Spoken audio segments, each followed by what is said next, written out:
जो बिना मतलब की बकवास करते हैं। मुकेश गहलोत सर हो गए, साकेत गोखले, जी से लाल, मन्नू चौधरी। मैं तो बोल रहा हूँ मुझे भी सबको बेचना चाहिए था। खर्चा कितना होता है महीने का? क्यों नेचुरली लिखा है? लिखो ना एनहेंस्ड है। जितने तुम्हारे फॉलोअर्स हैं 10 गुना ज्यादा कमेंट आते हैं। So hello guys, welcome back to my YouTube channel the Fit Mike. आज मेरे साथ है एक ऐसे इन्फ्लुएंसर जिनको मैं पिछले 5-6 साल से जानता हूँ पर्सनली। 5-6 साल से तो उन्होंने बॉडी मेंटेन की हुई है मेरे सामने भी। उससे पहले से उन्होंने अपनी अच्छी खासी फिजिक मेंटेन की हुई थी। फिजिक के साथ साथ एक ऐसा इंसान जिसको मैंने हमेशा हम्बल देखा है। मैंने आज तक उसको गुस्से में नहीं देखा, उसके चेहरे पे कोई सिकन नहीं देखी आज तक। कभी भी मिलता है बंदा एकदम हम्बल होकर मिलता है, हर किसी से, छोटे से बड़े से। तो मेरे साथ है आकर्ष, मेरा दोस्त, छोटा भाई। तो मिलते हैं आकर्ष से और आज बहुत सारे क्वेश्चंस हैं, बहुत सारे आंसर्स मिलेंगे। आज बढ़िया मजा आने वाला है भाई, जबरदस्त। हेलो आकर्ष। हेलो अंकित भैया, first of all thank you for having me and बहुत अच्छा लगा मुझे जब आपने मेरे को इनवाइट किया कि फिटनेस से रिलेटेड हम बात करेंगे। तो मेरे को बहुत टाइम से था कि बहुत लोगों को मिसकंसेप्शन है कि गलत इन्फ्लुएंसर्स उनको गलत कर रहे हैं। तो आकर्ष, मैं तो जानता हूँ आपको पर्सनली, लेकिन मैं चाहता हूँ और भी लोग जाने, जो हमारे व्यूवर्स हैं वो भी जाने, बाकी जो इंस्टाग्राम पे फॉलो करते हैं लोग वो भी जाने। तो मैं चाहता हूँ कि आप थोड़ा सा अपने बारे में बताएं। आपने कैसे, कब, कितना टाइम हो गया, कैसे इस लाइन में आ गए आप, कैसे स्टार्ट कर दिया ये सब? अंकेश भैया, मेरे को 9 साल हो गए वर्कआउट करते हुए। सो स्टार्ट किया था मैंने बहुत छोटे से जिम में वर्कआउट करना। होम टाउन में मेरे पास हापुड़ में एक जिम था, तो बहुत कम फीस थी, 350 रुपये। तो वहाँ पे मैंने वर्कआउट करना स्टार्ट किया था।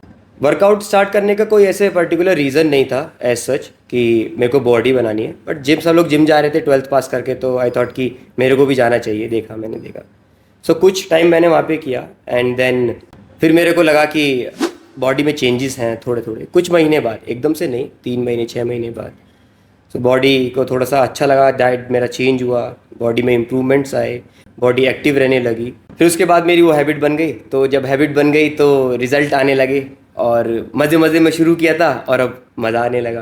तो बॉडी बनाना ऐसा कोई एम नहीं था, लेकिन अभी 9 साल हो गए वर्क को और कंटिन्यूसली मोर देन 6 ईयर्स, जिसको मैं डेली 2 घंटे ट्रेन कर रहा हूँ अपनी बॉडी को, और विथ क्लीन डाइट और सेम फूड ही मैं खाता हूँ। बहुत फैंसी फूड नहीं खाता हूँ क्योंकि मेरे को खुद ही कुक करना पड़ता है एंड बहुत बेसिक मैं अपना कैलोरी रखता हूँ, मेंटेनेंस कैलोरी में रहता हूँ हमेशा, क्योंकि मेरे को फैट नहीं लाना है, कैलोरी सरप्लस नहीं जाना, वेट नहीं इंक्रीज़ करना है, मेरे को मसल मास इंक्रीज़ करना है। तो उसके लिए मैं हाई प्रोटीन डाइट के लिए फॉलो करता हूँ हमेशा। नॉन वेजिटेरियन हूँ तो मैं चिकन इंक्लूड रखता हूँ, एग रखता हूँ इंक्लूड, और डेली सेम मील ऑब्वियसली। तो छोटी छोटी चीज़ें बहुत मैटर करती है डाइट में कि न्यूट्रिएंट क्या है, प्रोटीन कितना है, कार्ब्स कितना है।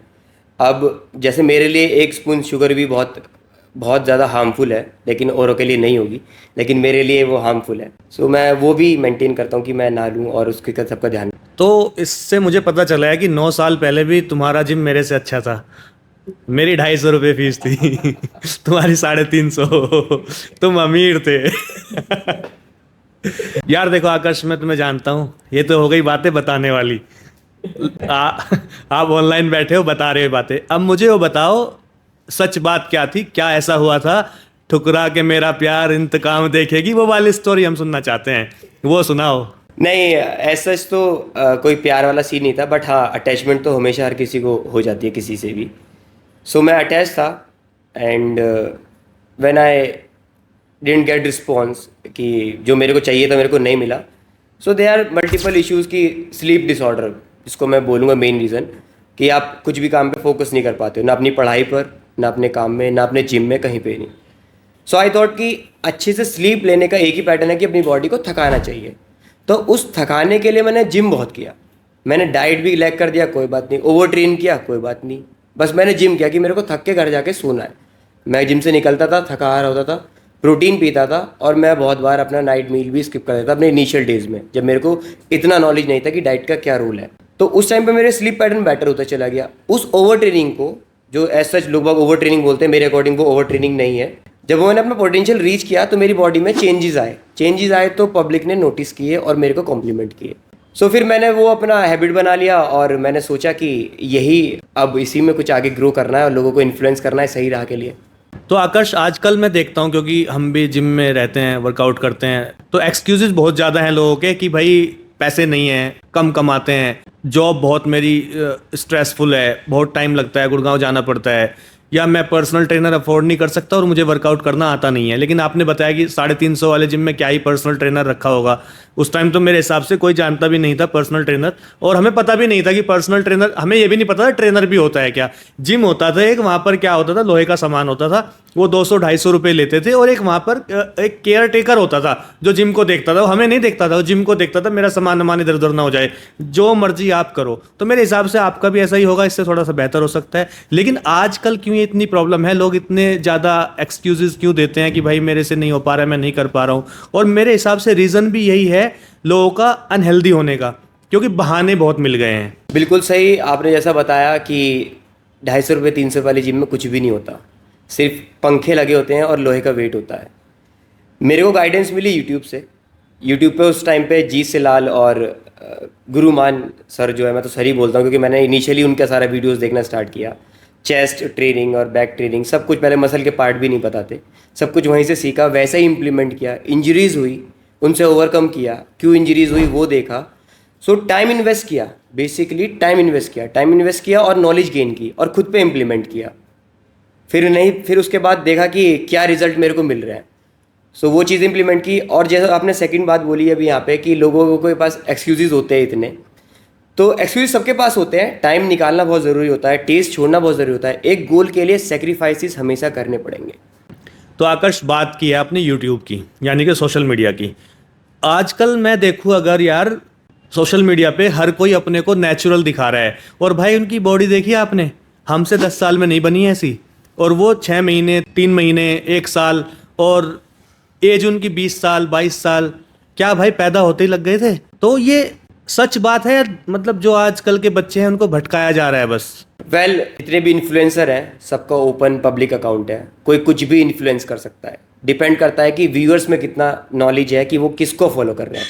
जैसे मैंने किसी और का फॉलो ना करके गुरुमान को फॉलो किया क्योंकि मेरा ट्रस्ट उनके साथ था। सो अभी क्या हो रहा है कि कुछ नेट इन्फ्लुएंसर्स हैं, जो नेट इन्फ्लुएंसर्स है वो लिखते हैं कि हम नेटी हैं, बट उससे वो रॉन्ग इन्फ्लुएंस कर रहे हैं अपनी ऑडियंस को कि मैं नेचुरली इतना एनहेंस दिख रहा हूँ, इतना रिप्ड स्टेट में दिख रहा हूँ, एंड प्रॉपर एब्स हैं, इतना बड़ा मसल है। वो नेचुरली पॉसिबल नहीं है। उसके लिए एनहेंसमेंट, एक ह्यूमन बॉडी बिना एनहेंसमेंट के इतना मसल साइज मेंटेन नहीं कर सकती। ईयर्स ऑफ ट्रेनिंग के बाद भी आप एक दिन में एक सर्टेन अमाउंट ऑफ प्रोटीन खाओगे, उसको डाइजेस्ट करोगे, फिर वो मसल में लगेगा। बिना एम्पलीफाई किए, बिना स्टेरॉइड लिए वो फास्ट ग्रोथ नहीं करेगा। सो it is like very basic thing कि नेचुरल प्रोग्रेस बहुत स्लो होती है, बहुत लिमिटेड होती है, और बहुत स्लो ग्रेजुअली इंक्रीज करती है एक बॉडी में चेंजेस। और स्टेरॉइड वहीं पे एज अ कैटलिस्ट वर्क करते हैं। और अगर सब नेटी हैं तो माल ले कौन रहा है यार। एनहेंस करते हैं सारे हमारे इंटरनल ऑर्गन्स, जो कि मदद करते हैं मसल बिल्डिंग के लिए। ये माल जा कहाँ रहा है। ये सब हमारे बीच में ही रहते हैं, और प्रॉपर गाइडेंस ना होने की वजह से, प्रॉपर स्टेरॉइड साइकिलिंग ना करने की वजह से थोड़े टाइम के लिए पीक पे जाते हैं, वापस से नॉर्मल होके आ जाते हैं। सो उससे हम उनको डिस्टिंग्विश नहीं कर पाते कि इसमें स्टेरॉइड है या नहीं है। अगर सब एक बार स्टेरॉइड लेके बॉडी बिल्डर बन जाएंगे तो सब बहुत अच्छे से बॉडी बिल्डिंग करने लग जाएंगे। ऐसा नहीं है। बॉडी बिल्डिंग करना और स्टेरॉइड लेके बॉडी बना के वापस से नॉर्मल हो जाना डजंट मीन कि आपने स्टेरॉइड कभी नहीं लिया है। सपोज करो एक बंदे ने स्टेरॉइड लिया और अपनी बॉडी 1 साल में बना ली, और उसके 2 साल बाद वो बोल रहा है कि मेरी 3 साल की मेहनत है, मैंने कोई स्टेरॉइड नहीं लिया, तो वो रॉन्ग इन्फ्लुएंस कर रहा है, जो कि बहुत गलत बात है। जितने भी हमारे अपकमिंग एथलीट हैं, स्पोर्ट्स पर्सन हैं, उनको बहुत ज़्यादा गलत मैसेज जा रहा है बेसिकली कि नेचुरली कोई चीज़ हो सकती है। अब वो क्या करेंगे, वो मेहनत करेंगे, नेचुरली अपना खाएंगे, अच्छा खाएंगे, रिजल्ट नहीं आएंगे, वो डिसअपॉइंट होंगे, डिप्रेशन में जाएंगे, और फिर उनको कोई आउटकम नहीं मिलेगा। तो कभी कभी तुम्हें भी लगता है कि यार मैं इतने साल से लगा हुआ हूँ और अब कितना ही मसल मास मेंटेन कर पाया हूँ 6-7 साल में, दूसरा बंदा आता है 3 महीने 6 महीने साल भर में बढ़िया बॉडी मेंटेन कर लेता है, एकदम मॉडल फिजिक अचीव कर लेता है, और हम यहाँ लगे हुए हैं भाई लोहा तोड़ने पे। तो तुम्हारा मन करता हो कभी कभी, नहीं यार मैं भी ये सब करके फटाफट बना लेता हूँ बॉडी, मुझे फिर कोलैब मिलेंगे इंस्टाग्राम से, पैसा ही पैसा होगा। नहीं, बिल्कुल लगता है, हमेशा लगता है। फैसिनेटिंग लगती है। बहुत अच्छी बॉडी जो होती है, जिसकी एक फिजिक, किसी भी एथलीट की एक फिजिक है, बहुत फैसिनेटिंग लगती है। मुझे भी देख के लगता है कि मेरे भी इतने बड़े डेल्ट होने चाहिए, मेरे भी इतने शार्प आर्म्स होने चाहिए, मेरे भी प्रॉपर एब्स विजिबल होने चाहिए, और मैं 12 महीने एक जैसा दिखूं। बट फिर अगेन सेकंड थॉट मेरा जब भी आता है कि मेरा गोल क्या है, सामने वाले का गोल क्या है, मुझे उससे मतलब नहीं है। मेरा गोल क्या है, मेरा लाइफस्टाइल क्या है, मैं क्या खा सकता हूँ, तो मैं वहीं पे अपने आप को लिमिट करता हूँ कि मैं अपने आप से कंपेयर करके अपनी प्रोग्रेस को ट्रैक करूँ। और अपने आप को खुद से बेटर बनाऊँ। तो बात चली रही है सोशल मीडिया की, थोड़ी सी और कर लेते हैं। मुझे पर्सनली भी ऐसा फील होता है कि जो सोशल मीडिया पे जो फोटोज वीडियोस आती हैं सारी तो जेन्युइन होती नहीं है। देखो, बहुत डिफरेंस होता है सामने देखने में और एक किसी इंसान को सोशल मीडिया पे देखने में। तो कहीं ना कहीं लगता है कि प्रेशर क्रिएट हो रहा है जब हम किसी को देख रहे हैं सामने, यार ऐसी बॉडी बना ली, ऐसा अचीव कर लिया, मुझे भी ऐसा करना है। तो ये हम एक प्रेशर ले रहे हैं, तो मेंटल प्रेशर भी बढ़ता जा रहा है या फर्क नहीं पड़ता इन चीज़ों से, या किन को पड़ता है, मैं जानना चाहता हूँ। बिल्कुल पड़ता है फ़र्क। एक रियल लाइफ और रियल लाइफ दोनों डिफरेंट होती हैं।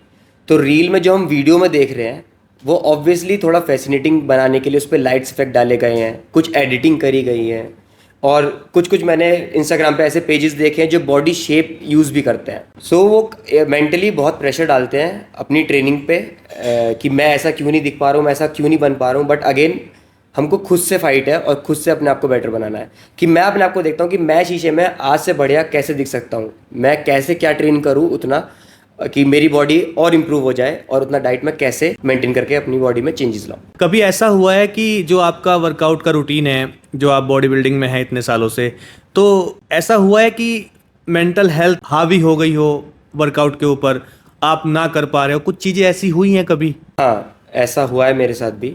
मेरी जॉब का प्रेशर, मैं एक कॉर्पोरेट एम्प्लॉय भी हूँ, सॉफ्टवेयर इंजीनियर बेसिकली। सो कभी कभी वर्क प्रेशर बहुत होता है, कभी कभी बॉसेस के आगे हम इतना अच्छा परफॉर्म नहीं कर पाते तो वहाँ से हमें इतना अच्छा फीडबैक नहीं मिलता, तो वो मेंटली कहीं ना कहीं रहते हैं। फैमिली की कुछ चीज़ें होती हैं, पर्सनल थिंग्स भी होती हैं जो अफेक्ट कर रही होती है माइंड को। सो उससे मेरी ट्रेनिंग पे बहुत इफेक्ट डलता है। मैं उतना अच्छा इंटेंस ट्रेन नहीं कर पाता, प्रॉपर फुल फ्लेज मील नहीं खा पाता, फुल फ्लेज मील कुक नहीं कर पाता, क्योंकि माइंड डाइवर्टेड रहता है। बट वो मैं उसको अपने बैड डेज की तरह काउंट करता हूँ, लेकिन हार नहीं मानता और वर्कआउट करता हूँ पुश करके कि ये तो जो कर रहा हूँ इसको तो अच्छे से कर लूँ, वो तो ख़राब हुई, वो तो जब ठीक होगा कर लूँगा, लेकिन अभी इसको तो अच्छे से कर लूँ। तो मैं डेली पुश करता रहता हूँ अपने आप को। बॉडी किसके लिए बना रहे हो? अपने लिए, किसी को दिखाने के लिए, या कोई ऐसी है कि जो प्रेशर करती है, पीछे से डंडा करती है, नहीं भैया बॉडी चाहिए मुझे, नहीं तो निकल लो?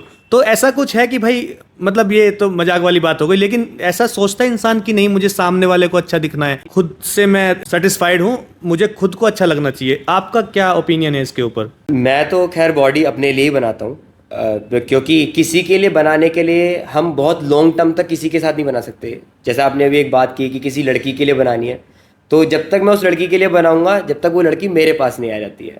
एक बार वो मेरे पास आ जाएगी तो मैं अपना गोल चेंज कर दूंगा। सो मेरा गोल स्ट्रेट फॉरवर्ड है कि मेरे को अपने आप को और अच्छा दिखाना है, खुद देखना है अपने आप को शीशे में अच्छा। और जो लोग मेरे से इन्फ्लुएंस होते हैं, मुझसे क्वेश्चन करते हैं कि मैं आपके जैसा फिट कैसे रह सकता हूँ, आप मेरे को डेली कॉम्प्लीमेंट्स मिलते हैं, मल्टीपल कॉम्प्लीमेंट्स कि आप बहुत फिट हैं, कैसे आप मेंटेन करते हैं, मेरे को आपके जैसी बॉडी बनानी है। सो उन चीज़ों को मैं एज अ मोटिवेशन लेता हूँ और मैं अपना ट्रैक मेंटेन करके रखता हूँ कि अपने लिए सही, और साथ में जो लोग मुझसे इंस्पायर्ड हो रहे हैं एक हेल्दी लाइफस्टाइल के लिए, फिटनेस के लिए, उन लोगों को एक सही राह दिखाने के लिए और उनको मोटिवेट करने के लिए ये चीज़ मैं बैलेंस करता हूँ। मेरी लाइफ में बेसिकली दो ही एम है, एक खुद को इम्प्रूव करना, खुद के लिए बॉडी बनाना, और दूसरा जो लोग मुझसे इन्फ्लुएंस हो रहे हैं उनको एक सही राह दिखाना। अच्छा आकाश, मेरा मानना ये है कि अगर आप मोटिवेट नहीं हो पा रहे हो, या आपको नहीं पता चल रहा है कि आपकी फिजिक अच्छी है ख़राब है, या आपको स्टार्ट करना है, या आपने स्टार्ट कर दिया है, आप कहाँ तक पहुँचे हैं, कुछ समझ नहीं आ रहा है, मेरा मानना है कि हर इंसान को घर में जो वॉशरूम होता है या बेडरूम होता है, शीशा लगा होता है, बड़ा मिरर, जिम वालों के घर में अक्सर करके होता है एक बड़ा मिरर, बाकी वो घर में छोटा हो ये मुझे नहीं पता है, लेकिन मेरे घर में तो बड़ा है। देखो, तो मैं मानता हूँ कि इंसान को कम से कम अपने को 2 से 3 बार शीशे में अपने को नंगा देखना चाहिए, तो तुम्हें पता चल जाएगा कि भाई तुम क्या लग रहे हो, और वो किस वे में लग रहे हो, तुम्हें समझ आ जाएगा कि हाँ कैसे लग रहे हो, तुम्हें किस चीज़ पे काम करने की ज़रूरत है। आप फिट हो तो और फिट होने की ज़रूरत है, आप फिट नहीं हो तो आपको स्टार्ट करने की ज़रूरत है, लेकिन खुद को फील होना चाहिए। जो लड़की वाली बात मैंने की थी वो अलग मैटर हो गया, वो आता जाता रहेगा, अभी आई चली गई, अभी आप सिंगल हो, बहुत लाइन लगी होगी, लिस्ट भी बनी होगी, तो लेकिन खुद को इंसान बेहतर लगना चाहिए। हाँ, मैं एग्री करता हूँ इस बात से कि अपने आप को नेकेड देखने में शीशे से पता चलता है कि आपकी बॉडी सिमेट्री कहाँ पे लूज़ कर रही है। जिन लोगों को सिमेट्री के बारे में नहीं पता, तो आपने देखा होगा नॉर्मली लोग अपना पेट पकड़ के बोलते हैं कि यार ये कम करना है, ये वाला मोटापा कम करना है, तो वो भी एक अपना बॉडी पार्ट टारगेट कर रहे हैं। अब जिनका बॉडी पे फैट नहीं है या पेट कम हो गया है, तो उनको, अब जैसे मैं एक इतने साल से ट्रेनिंग कर रहा हूँ और इतने साल से मेरे को मसल का नॉलेज है, तो मैं अपने आप को नेकेड देखने के बाद ये जज करता हूँ अपनी बॉडी को कि मेरी सिमेट्री कहाँ पे लैग कर रही है, मेरा inner chest, outer chest and मेरा शोल्डर क्या मेरे को डेवलप करना है, किस पे मुझे ज़्यादा इंटेंसिटी वाली ट्रेनिंग सेशन डालने हैं।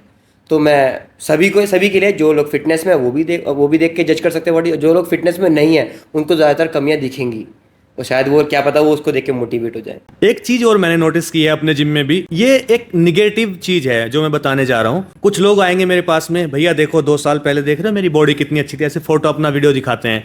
लेकिन ये ऑपोजिट है। आपको अपना पुराना फोटो हमेशा बेकार लगना चाहिए। आपका 2 साल पहले का फोटो आपको अच्छा नहीं लगना चाहिए, उससे बेहतर हो आप आज के टाइम में, तब आपने कुछ प्रोग्रेस की है। लेकिन लोगों को क्या होता है, भैया देखो 2 साल पहले मैं कितना फिट था, ये वो, फिर भाई क्या हुआ, क्यों छोड़ दिया सब कुछ? फिट हो गए हो, आपने मेहनत की, छोड़ दिया क्यों? तो ये लोगों का ना एक अपोजिट विचार बना हुआ है कि नहीं पहले मैं अच्छा लगता था, पहले मैं कितना बढ़िया था। अरे आने वाले टाइम में बढ़िया होना है, आपको एज को रिवर्स करना है, एज को बढ़ने नहीं देना है। पता चलता है मेरी एज कितनी है? नहीं, बिल्कुल सही बात है। 2 साल पहले अगर वो बंदा फिट था जो भी आपके पास आके बोल रहा है, मेरे को भी मिलते हैं कि मैं 2 साल पहले ऐसा दिखता था और बहुत अच्छी बॉडी थी, मैं इतना क्लीन डाइट खाता था, अब मैं नहीं, अब मेरा स्केड्यूल खराब हो गया। तो उसके पास आंसर है उसके क्वेश्चन का, स्केड्यूल खराब हो गया है, डाइट छोड़ दी है, शुगर इनटेक बढ़ा दिया है, ट्रेनिंग ऑफ कर दी है, तो आप खराब की तरफ ही जाएंगे। क्योंकि उस टाइम पे आपने मेहनत करके एक अच्छे स्केड्यूल में थे, अपने आप को ट्रैक कर रहे थे कि मेरा गोल क्या है, मेरे को फिट होना है। आपने वो छोड़ दिया। जब आपने छोड़ दिया तो ऑब्वियसली वो चेंजेस स्टेबल नहीं रहेंगे, वो डे बाय डे डिक्रीज हो जाएंगे। So it is very very necessary to be in a good shape when you are eating healthy. तो आप वर्कआउट करते हो, मैंने देखी आपकी वीडियोस वगैरह सैंडो में, बिना सैंडो के भी। तो लड़के आते हैं नए नए जिम में या पुराने भी, तो बोल देते होंगे अरे सामान चला रखा है, ऐसी थोड़ी ना बनी है। कैसा लगता है, बुरा लगता है? मुझे तो मोटिवेशन लगता है, क्योंकि मैं नहीं स्टेरॉइड लेता हूँ, और अगर कोई मेरे को स्टेरॉइड लेने वाले से कंपेयर कर रहा है तो इट मीन्स कि मैंने नेचुरली एक वो चीज़ अचीव की है जो दवाइयों से लोग अचीव कर रहे हैं। तो मैं तो उसको एज अ मोटिवेशन लेता हूँ। बट कोई अगर समझदार बंदा है और जो स्टेरॉइड लेता है, प्रोफेशनल एथलीट है, प्रॉपर एथलीट है, वो मेरे को ऐसा बोले तो मेरे को कहीं डिसएडवांटेज लगता है कि इतना नॉलेजेबल बंदा और मेरी फिजिक को देख के ऐसे जज कर रहा है। बल्कि मैं चाहता हूँ कि वो मेरे को ऐसा बोले कि जितना तू जैसा भी कर रहा है बहुत अच्छा कर रहा है, नॉन स्टेरॉइड है ओके, नहीं लग रही बॉडी, स्टेरॉइड वाली बॉडी अलग होती है। जिसने लिया हो, प्रॉपर एथलीट है, उसको पता होता है। जो कोई जिसको नहीं पता है उसकी बात को तो मैं एज अ मोटिवेशन ले लेता हूँ, किसको नहीं पता उसको क्या समझाना। बट जिन लोगों को पता है अगर वो मेरे को ऐसा बोलते हैं तो मेरे को कहीं ना कहीं थोड़ा सा हार्म करता है, मेरे को हर्ट करता है कि नहीं ऐसा तो इसके मुंह से मुझे ऐसा एक्सपेक्टेड नहीं था, क्योंकि मैं इसको बहुत सेंसिबल, बहुत नॉलेजेबल मानता था इन टर्म्स ऑफ स्टेरॉइड नॉलेज और फिजिक नॉलेज, और लाइक एथलीट है प्रॉपर। तो वो मेरे को कहीं ना कहीं डिसअपॉइंट लगता है। बट ठीक है, लेट इट बी। उसकी वजह से मेरी जर्नी नहीं रुकेगी और ना ही मेरा गोल चेंज होगा। तो चलो ना डिबेट नहीं करते इसके ऊपर, हम देख ही लेते हैं कैसी फिजिक है। ये अभी आकर्ष की रिसेंट की पिक्चर्स हैं, वीडियोस हैं, आप इनमें देखो कैसे मेंटेन की हुई है भाई ने 8 साल से। बहुत मेहनत लगती है। आकर्ष 9 साल 8 साल जो भी आपको हो गए हैं, कितना मुश्किल होता है एक ही रूटीन फॉलो करना? मुश्किल होता है जब चीज़ें अवेलेबल ना हो। लाइक मैं ट्रैवल कर रहा हूँ एंड नॉर्मल रूटीन में नहीं हूँ। बट जैसे अगर मैं नॉर्मल रूटीन में हूँ तो मेरे लिए मुश्किल नहीं है, क्योंकि मेरा एम एक ही है कि मेरे को क्लीन फूड खाना है। तो उस फूड में ना ही टेस्ट होता है, ना ही बहुत ज़्यादा मसाले होते हैं, ना ही बहुत ज़्यादा मीठा होता है, और माइनर चीज़ें लाइक सॉल्ट बहुत मिनिमम होता है, ठीक है, शुगर के लिए बहुत माइनर शुगर, लाइक ऐसे। बट मैं अवॉइड ही करता हूँ वो भी। बॉइल्ड फूड खाता हूँ एंड वेजीज बॉइल्ड, और आपको पता ही होगा कार्ब्स के लिए white rice, plain white rice, जिनको हम डीप फ्राई भी नहीं कर सकते, माइनर फ्राई कर लेते हैं। बट मैं प्रेफर करता हूँ वाइट राइस सिंपल कार्ब्स के लिए, ताकि फास्ट डाइजेस्टिव हो और मेरी बॉडी को न्यूट्रिशन मिले। तो मैं न्यूट्रिशन के लिए वो फूड खाता हूँ। बेसिकली न्यूट्रिशन के लिए जब मैं वो फूड खाता हूँ तो वो मेरे को हेल्प करता है मेरे गोल अचीव करने में। टेस्ट के लिए मैं खाऊंगा तो मेरे गोल डिस्टर्ब हो जाएंगे। हेल्दी फूड से हटके 2 ऐसी चीज़ों के नाम बताओ जो खाना बहुत पसंद हो लेकिन खा नहीं सकते हैं। एक तो मोमोज बहुत पसंद है। किस लड़की ने सिखाए मोमोज खाने? किसी ने नहीं सिखाए मोमोज खाने, बट मैंने जब इनिशियली टेस्ट किए थे मोमोज तो मैं एक बार देहरादून गया था बहुत पहले अपनी फैमिली के साथ, तब मैंने पहली बार मोमोज खाए थे। बहुत पहले की बात है, पापा घुमाने लेके जाते थे बचपन में जब ऐसे, तो मेरे को बहुत टेस्टी लगा। फिर मैंने यहाँ पे आके कुछ टाइम तक खाया, ऐसा नहीं अपने स्कूल टाइम में खाया, बस कॉलेज टाइम में फिर मैंने छोड़ दिया जब से मैं फिटनेस में आया, क्योंकि वो प्रॉपर मैदा के बने होते हैं तो टेस्ट तो बहुत देते हैं बट वो हेल्दी बिल्कुल भी नहीं होते। एंड सेकंड मैं बात करूँगा नूडल्स की, and I just love noodles. कोई भी नूडल्स हो, Singapuri, Hakka noodle, like like any noodle, I just love noodles. So again वो भी मैदा के होते हैं, सो वो भी मैं अवॉइड करता हूँ। पता नहीं मैंने लास्ट कब खाए थे नूडल्स, और ना ही मेरे को पता कि मैंने लास्ट मोमोज कब खाए थे। एक बाइट या फिर एक मोमो भी मैंने नहीं ध्यान मैंने कब खाया था। तो आकर्ष, आप सोशल मीडिया पे काफ़ी एक्टिव हैं, कितने फॉलोअर्स हैं इंस्टाग्राम पे आपके? मेरे फॉलोअर्स, मेरी फैमिली बहुत छोटी है, बहुत ज़्यादा छोटी है अभी तो, लाइक समवेयर अराउंड 20 to 100, मतलब 2200 2250 फॉलोअर्स हैं मेरे जेन्युइन फॉलोअर्स हैं जो मेरे को रीच आउट करते हैं और रियल हेल्प के लिए, जिनको अपने फिटनेस के रिगार्डिंग टिप्स चाहिए होती है, डाइट प्लान चाहिए होते हैं, तो मैं उनको चार्ज नहीं करता, मैं फ्री ऑफ कॉस्ट उनको हेल्प करता हूँ। कि मेरी छोटी फैमिली है और जितना चाहे मैं लोगों को इन्फ्लुएंस कर सकूँ सही राह के लिए, फिटनेस के लिए, तो मैं वो करता हूँ। बट बहुत छोटी फैमिली है। तो आपके 2200 फॉलोअर्स हैं, इतने दिन से आप लगे हुए हो। दूसरी तरफ मैं देखता हूँ एक दूसरी कम्युनिटी है हमारे पास में, कुछ नहीं करना भैया, उनको एक वीडियो अपलोड करनी है, ऐसे बस ऐसे कर दो, ऐसे कर दो, और जितने तुम्हारे फॉलोअर्स हैं उससे 10 गुना ज़्यादा उन पे कमेंट आते हैं। रेड वाला हार्ट होता है ना, वो बना बना बना। हमारे साथ इतना भेदभाव क्यों है? हमारे लोग ही, हमारे दोस्त ही साले हमें लाइक नहीं करते हैं, शेयर नहीं करते हैं। तुम खुद समझो, मेरी टीम में 25 लोग हैं, मेरी वीडियो में 25 शेयर मिलेंगे नहीं आपको कभी। सेम चीज़ है तुम्हारे साथ या तुम्हारा कुछ बेहतर है? नहीं नहीं, सेम चीज़ है बिल्कुल। अपने साथ वाले तो बहुत कम प्रमोट करते हैं, और स्ट्रेंजर्स ज़्यादा चेयर अप करते हैं, और स्ट्रेंजर्स ज़्यादा सपोर्ट करते हैं। जो क्लोज वंस हैं उनसे कभी प्यार नहीं मिला मुझे। ये बहुत रॉ बात है, और मैं बहुत कैमरे पे देख के बोल सकता हूँ, जो मेरे क्लोज वंस हैं वो मेरे को इतना प्यार नहीं करते जितने मेरी अदर ऑडियंस करती है। और अगर वो करते हैं तो क्यों मेरी वीडियो शेयर नहीं करते, और क्यों मेरे को लाइक कमेंट्स, क्यों मेरे को अप्रिशिएट नहीं करते मैसेज में, क्यों मेरे को स्ट्रेंजर्स के कमेंट और पोस्ट पे और स्ट्रेंजर्स के लाइक्स और डीएम्स पड़े होते हैं। लड़की का चक्कर बाबू भैया। Truly agree with this. लड़कियों के पास वीडियो फैसिनेटिंग बनाने की उनके पास चीज़ें हैं, और वो उसको एक्सपोज करती है, तो वो वीडियो को थोड़ा अट्रैक्टिव बनाता है फॉर अ मेल जनरेशन। सो अभी आप देखो, सब ठेले वाले इंस्टाग्राम रील चला रहे हैं। सब ठेले वालों को थोड़ी ना बनना है, फिटनेस में जाना है, एब्स निकालना है, लेकिन उनको बिना कपड़ों की लड़की देखनी है। उनको फिटनेस वाली लड़कियां देखनी है, क्योंकि वो टाइट्स पहने हुए हैं, उनके ग्लूट्स की लड़कियां, सारी इन्फ्लुएंसर ग्लूट्स दिखा रही हैं। ग्लूट्स की ट्रेनिंग नहीं कर दिखा रही हैं, फिर भी ग्लूट्स दिखा रही हैं।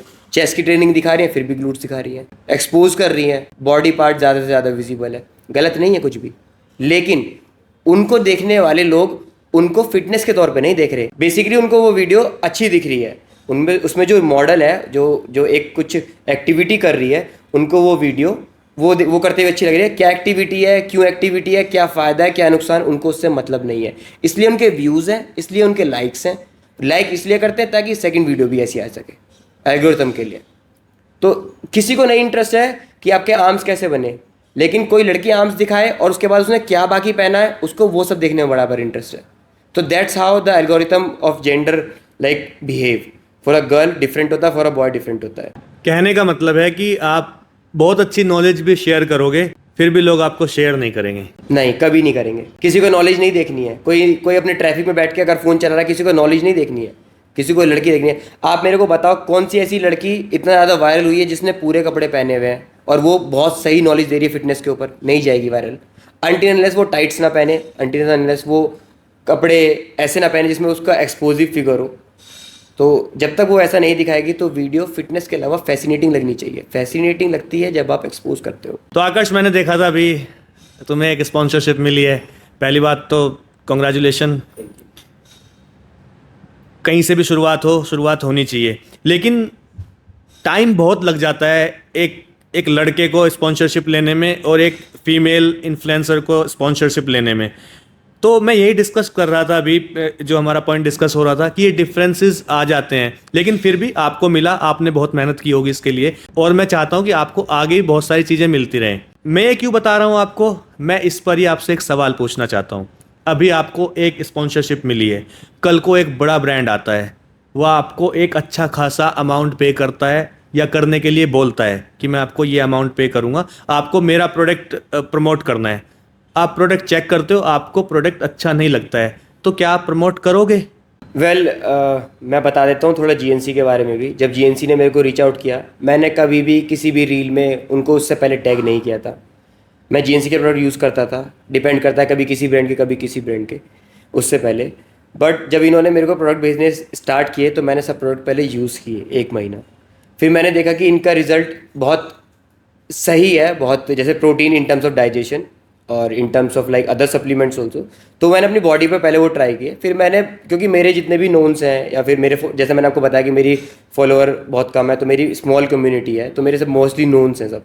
तो मैं नहीं चाहता कि मैं किसी को गलत चीज़ें प्रमोट करूँ, गलत चीज़ें सजेस्ट करूँ। सो मैंने प्रोडक्ट पहले अपने ऊपर यूज़ किए और मैंने देखा 1 महीने में कि उनके कोई ऐसा तो नहीं है कि ब्लोटिंग हो रही है या फिर डाइजेशन इशू है या फिर कुछ भी है। सो अपने ऊपर ट्राई किए, क्योंकि मेरी कम्युनिटी छोटी है, फिर मैं उनको प्रमोट करता हूँ। ऐसा नहीं है कि बड़ा ब्रांड आ जाएगा बिना कुछ ट्राई करे प्रमोट कर दूंगा, नहीं करूँगा, बिल्कुल नहीं करूँगा, बिग नो। चलो सप्लीमेंट्स वगैरह सब ले लिए, एक मुझे एक सीक्रेट मिथ बता दो बॉडी बिल्डिंग लाइन का, डार्क क्या है? मेरे अकॉर्डिंग तो यही है कि 3 महीने में बॉडी बन जाए। सब लोग ये सोच के आते हैं, सब लोग ये कमिट करते हैं 3 महीने में बॉडी बना दूंगा। 3 महीने में नहीं, 3 साल में भी नहीं बनती, नहीं बनेगी। नहीं बनेगी। बॉडी बनाने की कोई डेफिनेशन ही नहीं है, आपको बनानी कैसी है उस पर डिपेंड करता है। हर एक दिन आप प्रोग्रेस करोगे। मैं 9 साल हो गए ट्रेनिंग करते हुए, आज भी लगता है कि अभी कितना आगे जाना है, अभी कुछ भी नहीं है बॉडी में, लेकिन पीछे देखता हूँ तो लगता है कि हाँ बहुत कुछ अचीव कर लिया है। तो हर साल बन रहा हूँ, हर एक दिन बना रहा हूँ, हर एक दिन प्रोटीन इंटेक कर रहा हूँ। एक चीज़ और मैं अपनी ऑडियंस को बता दूं, लोग सोचते हैं कि एक अपने दिमाग में लेकर आते हैं कि मुझे ऋतिक रोशन जैसी बॉडी बनानी है, एग्जाम्पल मुझे सलमान खान जैसी बॉडी बनानी है, संजय दत्त जैसी बॉडी चाहिए, लेकिन आप किसी के जैसी बॉडी नहीं बना सकते हो। मैं आकर्ष के जैसी बॉडी नहीं बना सकता हूँ, आकर्ष मेरे जैसी नहीं बना सकता है। मैं ऋतिक रोशन जैसी नहीं बना सकता हूँ, ऋतिक रोशन मेरे जैसा नहीं बना सकता है। सबकी बॉडी अलग अलग होती है, सबका बॉडी का स्ट्रक्चर अलग अलग होता है, बोन्स अलग अलग होती है। आप अपने जैसी बॉडी बना सकते हैं, आप उसको शेप में ला सकते हैं, उस पर काम कर सकते हैं, उसको पॉलिश कर सकते हैं, तो दूसरों की तरह से नहीं बन सकती है।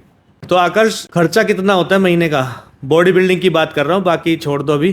खर्चा तो मैंने ऐसे काउंट नहीं किया, बट अगर मैं कोई एक लमसम आइडिया दूँ तो सप्लीमेंट्स अप्रोक्सीमेट 10,000 और लाइक 12,000 रुपये तक। सप्लीमेंट्स, बेसिक सप्लीमेंट्स जो यूज़ होते हैं, protein, creatine and multivitamin, fish oil tablet and zinc, magnesium और some basic herbs like ashwagandha, anxiety like and all. So इन सबको कैलकुलेट करके 10-12 हज़ार रुपये supplement and ½ kg per day chicken है मेरा, तो उसका प्राइसिंग आप लगा लीजिए। वो डेली 10 एग्स हो गए, ओट मील और half litre milk, tone milk. तो इतना तो बेसिक मैं डेली खाना ही खाना है। इसके बाद मेरे एड ऑन्स हैं जो मेरी फैसिनेटिंग मील्स होती हैं, लाइक जब मैं कहीं बाहर जाता हूँ, लाइक मैं सबवे खा रहा हूँ या फिर कोई मैं हेल्दी डाइट खा रहा हूँ या फिर कुछ खा रहा हूँ। फ्रूट्स हो गए, आवाकाडो हो गया, जैसे अवेलेबल है, डिपेंड करता है। तो ये मैं फैंसी डाइट में काउंट करता हूँ, जो मैं रेगुलर बेसिस पे फॉलो नहीं करता हूँ। मैं बहुत बेसिक प्रोटीन, कार्ब्स, फाइबर और न्यूट्रिशन ऐसे कंप्लीट करके चलता हूँ। तो समवेयर अराउंड 30-35,000 सिर्फ सप्लीमेंट एंड डाइट, 35,000, और उसमें इतनी लिमिटेड प्रोग्रेस। 30-35 हज़ार का खर्चा तो हम तो नहीं अफोर्ड कर पाएंगे। नहीं, ऐसा नहीं है, गोल के ऊपर डिपेंड करता है। मेरे पास ऐसा नहीं है कि हमेशा से 30-35 हज़ार रुपये खर्चा मैंने करा है। मैंने ऐसा भी है कि मेरे पास एग्स अगर मेरे को 5 ही खाने दिन के, तो मैं 5 फुल एग खा रहा हूँ ताकि मेरा प्रोटीन पूरा हो जाए। थोड़ा सा कार्ब्स एक्स्ट्रा चले जाएगा, कोई बात नहीं। बहुत क्लीन डाइट मैंने आपको बताई है कि मैं अभी अफोर्ड कर पा रहा हूँ तो मैं खा पा रहा हूँ। बट जब मैं अफोर्ड नहीं कर पाता था, अपने कॉलेज टाइम में था, तो मैं यहाँ पे लैग करता था, कॉस्ट कटिंग करता था। चिकन ना खा के, इतना क्वांटिटी चिकन ना खा के कम चिकन खाना, उतना सप्लीमेंट ना खा के 1 स्कूप प्रोटीन लेना। सो वो चीज़ें वहाँ पे मैंने बैलेंस करी है। तो आकर्ष, ये जो 20-22 साल के नेटी हैं, इन्फ्लुएंसर जो बोलते हैं खुद को, बॉडी बना के घूम रहे हैं, मन में कोई गाली आती है इनको देने के लिए? कभी आता है विचार कि इनको एक बढ़िया सी गाली दूं, लिख दूं कहीं? लेकिन तुम्हारी जॉब भी है, मम्मी पापा भी हैं, फिर सोच लेते होंगे कि नहीं यार छोड़ो। लेकिन आता तो होगा मन में विचार यार? बिल्कुल आता है, मन में विचार भी आता है और सच्चाई भी पता है कि, क्योंकि खुद इस इंडस्ट्री में हूँ, कि नहीं है पॉसिबल। दिक्कत इस बात से है कि जो करना करो अपनी लाइफ में, मेरे को किसी से कोई प्रॉब्लम नहीं है। लोगों को रॉन्ग इन्फ्लुएंस मत करो कि मैं नेचुरल हूँ, मैंने नेचुरली ये बना ली। किसी ने आपसे वैलिडेशन नहीं मांगा, तो आप क्यों बोर्ड लेके चल रहे हो अपना? अपनी बायो में लिखा हुआ है नेटी 20 ईयर्स। कहाँ से आगे मसल मैच्योरिटी? इतना बड़ा मसल कितने बड़े पैदा हुए थे ऐसे? ऐसा नहीं है, पॉसिबल ही नहीं है। एक ह्यूमन के लिए पॉसिबल नहीं है, या तो वो ह्यूमन नहीं है अगर वो ऐसे बोल रहा है। उसका टेस्टोस्टेरोन प्रोडक्शन उतना ही होगा नेचुरली जितना एक रेंज में होता है रिपोर्ट में, 200 से 750-800 तक जो होता है। अब 3,000 वाला अगर वो प्रोडक्शन दिखा के और वो मसल ट्रेनिंग दिखा रहा है वहाँ पे, तो वो रॉन्ग इन्फ्लुएंस है। उसका घर चल रहा है उससे, उसका घर चल रहा है, इसको इन्फ्लुएंसर उसको बुलाते हैं और उसको प्रमोशंस कराते हैं, उसको ब्रांड्स रीच आउट करते हैं क्योंकि उसके पास फॉलोअर्स हैं। लोगों को मुंह पे बोलने वाले लोग नहीं पसंद आते, लोगों को गलत इन्फ्लुएंस होने में मज़ा आता है कि किसी ने कुछ बोल दिया, मेरे को इसकी जैसी बॉडी बनानी है। अगर मैं अभी बॉडी बना लूँ एकदम शाहरुख खान जैसी कि मेरे एब्स हैं और ये हैं, और मैं बोलूँ कि मैंने कुछ नहीं लिया, मैं बताता हूँ आप सत्तू खाओ, सत्तू खा के बॉडी बन जाएगी। क्या है सत्तू? सत्तू क्या नई चीज़ है? अभी आई है, पहले नहीं आती थी। चना पहले नहीं मिलता था, सत्तू में प्रोटीन मिल जाएगा, कार्ब्स मिल जाएगा, तो कार्ब्स और प्रोटीन से बॉडी बन जाएगी, सत्तू से ही बन जाएगी बॉडी। खुद की बॉडी फिजिक अलग है, जो सत्तू को प्रमोट कर रहा है उसकी बॉडी देखोगे तो कहीं से सत्तू की बॉडी नहीं लगेगी। सत्तू से 10 मिलियन फॉलोअर्स हो गए हैं। बिल्कुल हो जाएंगे सर, मैं तो बोल रहा हूँ मुझे भी सत्तू बेचना चाहिए था आज से, उस जमाने से बॉडी बिल्डिंग नहीं करनी चाहिए थी। अच्छा आकाश, ऑडियंस को आप 3 ऐसे नाम बता दो जो बिना मतलब की बकवास करते हैं बैठकर इंस्टाग्राम पे कि हम नैटी फैटी ये वो हैं, और 3 ऐसे नाम बताओ जो जेन्युइनली लोगों को इन्फ्लुएंस कर रहे हैं सही तरीके से, सही राह में, और जो रास्ता भी आसान है। तीन क्या ऐसे बहुत है इंस्टाग्राम पे, लेकिन फिर भी अगर मैं कोई 3 का नाम लूँ, Saket Gokhale, Mannu Chaudhary, and there is one more guy RC Rohit Chauhan. So इन लोगों के पीछे ऑलरेडी कंट्रोवर्सी चलती रहती है कि ये लोग नेटी हैं वो है, बट इतना लीन मसल रखना, स्टेज परफॉर्मेंस करना, बॉडी बिल्डिंग बेसिकली पॉसिबल ही नहीं है। तो पता नहीं क्यों नेचुरली लिखा है, लिखो ना एनहेंस्ड हैं, स्टेरॉइड लेते हैं आप भी, आपको स्टेरॉइड लेना है तो आप स्टेरॉइड वाली मेरे पास आइए, नॉन स्टेरॉइड के लिए मैं ये दूंगा। पता नहीं क्यों गलत इन्फ्लुएंस करते हैं लोगों को। और जिनको मैं फॉलो करता हूँ, मैं ही नहीं, मैं बोलता हूँ सबको फॉलो करना चाहिए क्योंकि मेरा ट्रस्ट उनके साथ है, इसलिए मैं उनका आज नाम ले रहा हूँ। मुकेश गहलोत सर हो गए, जी सिलाल एंड गुरुमान। सो बहुत पुराने हैं टाइम से इंडस्ट्री में है, कभी ड्रग प्रमोट नहीं करते, एंड बहुत अच्छी फिजिक मेंटेन रखते हैं और बहुत नॉलेज है, बहुत बेसिक फूड के साथ, कोई फैंसी फूड नहीं, बहुत बेसिक फूड से बहुत न्यूट्रिशन वाला आउटकम है, और मल्टीपल लोगों को ट्रेन किया, मल्टीपल। नॉलेज शेयरिंग बहुत ज़रूरी है, बहुत ज़रूरी है, लेकिन नॉलेज सही होनी चाहिए, सही होनी चाहिए। आजकल लेकिन गलत फैलाई जा रही है। वो रिसीवर पे डिपेंड करता है कि उसको बेसिक नॉलेज है कि मैं किससे क्या सीख रहा हूँ। जैसे अगर मैंने अपने गुरु पकड़े कि मेरे को किससे फिटनेस में इन्फ्लुएंस होना है, मैंने यूट्यूबर्स पकड़े, जैसे मैंने अभी नाम लिया जी सुलाल का और गुरुमान का। मैं चाहता तो हो सकता है कि मैं रोहित चौहान को भी फॉलो कर लेता और उसकी जितनी एक्सरसाइज लगाने लगता, शिवम को फॉलो करने लगता, जो तो आर्नोल्ड वाली एक्सरसाइज लगाने लगता, उनकी तरह डाइट। वो गोल नहीं है, गोल नहीं है पहली बात तो। वो जब तक वो गोल नहीं है तो वैसा बनना नहीं है। तो सही नॉलेज पहले कि क्या है, कोई किसी ने कुछ बताया तो वी हैव इंटरनेट, हम उसको गूगल कर सकते हैं, हम उसके बारे में विकिपीडिया कर सकते हैं कि ऐसा इसने बताया, ऐसा क्यों है, और फिर उसको हम अपने ऊपर इम्प्लीमेंट कर सकते हैं। मेरा गोल तो यही है कि मैं सीखता सबसे हूँ, वेरीफाई करता हूँ गूगल से, एंड उसके पॉजिटिव और नेगेटिव दोनों साइड देखता हूँ और अपनी बॉडी पे इम्प्लीमेंट करता हूँ। दैट्स हाउ आई गो। तो आई होप आज आपको बहुत सारी चीज़ें क्लियर हो गई होंगी। आपके कुछ भी डाउट्स हैं वो आप कमेंट सेक्शन में डाल सकते हैं, कमेंट सेक्शन ओपन है, कोशिश करेंगे कि हर सवाल का जवाब दिया जाए। और आगे भी बहुत सारी इन्फॉर्मेशन के लिए आप जुड़े रहिए, फॉलो करिए चैनल को, बहुत सारी चीज़ें आनी बाकी हैं। और आप इंस्टाग्राम पे फॉलो करें जिससे आपको नेक्स्ट वीडियो की अपडेट जल्दी से मिल जाए। Thank you so much.